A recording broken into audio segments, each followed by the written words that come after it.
رمضان المبارک کے مہینے میں وہ رات آ ہی گئی جس رات کا ہمیں بے چینی سے انتظار تھا۔ رمضان کا پورا مہینہ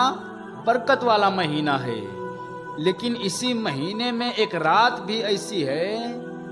جس رات کے بارے میں اللہ رب العزت ارشاد فرماتا ہے کہ یہ رات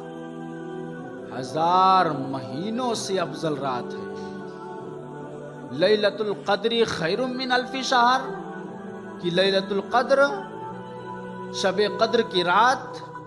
یہ 1000 مہینوں سے افضل ہے۔ امیر المؤمنین حضرت عمر ابن خطاب رضی اللہ تعالی عنہ سے روایت ہے، وہ کہتے ہیں کہ نبی کریم صلی اللہ تعالی علیہ وسلم نے ارشاد فرمایا کہ جس شخص نے رمضان شریف کی 27ویں رات یعنی شب قدر کی رات صبح ہونے تک عبادت کی، وہ مجھے رمضان شریف کی تمام راتوں سے زیادہ پسند ہے۔ حضرت فاطمۃ الزہرا رضی اللہ تعالی عنہا بارگاہ رسالت مآب صلی اللہ تعالی علیہ وسلم میں عریضہ پیش کرنے لگی اور عرض کی، یا رسول اللہ علیہ السلام، وہ ضعیف مرد اور عورتیں کس طرح عبادت کریں جو قیام پر قدرت نہیں رکھتے، یعنی وہ کھڑے ہو کر کے عبادت کی طاقت و قوت نہیں رکھتے ہیں، وہ کیا کریں؟ تو ہمارے سرکار امت کے غمخوار مصطفیٰ کریم صلی اللہ تعالی علیہ وسلم نے فرمایا کہ وہ حضرات تکیہ لگا لیں،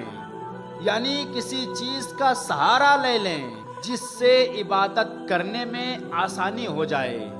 لیکن اس مبارک رات کے کچھ لمحے ضرور بیٹھ کر کے گزاریں۔ میرے بھائی، اب آپ اندازہ لگائیں، ضعیف اور کمزور حضرات بھی کچھ لمحے گزارے اس رات میں۔ آقا کریم صلی اللہ تعالی علیہ وسلم فرماتے ہیں،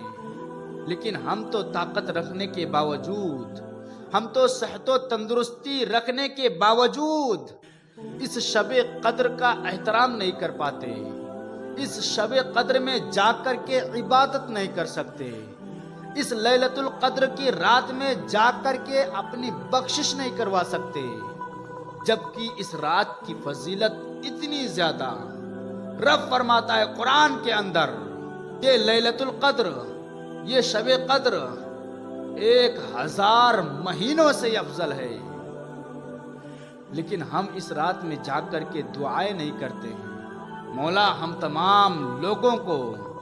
شب قدر کی رات میں جا کر کے عبادت کرنے کی توفیق و رفیق عطا فرمائے۔